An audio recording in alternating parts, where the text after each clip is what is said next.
Desde hace 4 años, el paisaje sonoro de la vida en Ucrania cambió.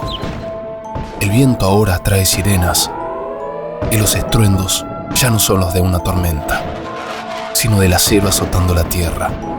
Es mucho tiempo para vivir con el oído en alerta.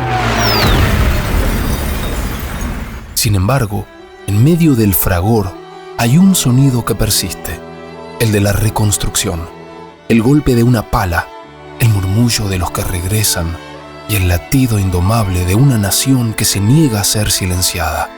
La invasión del régimen ruso buscaba someter, pero encontró una sinfonía de coraje.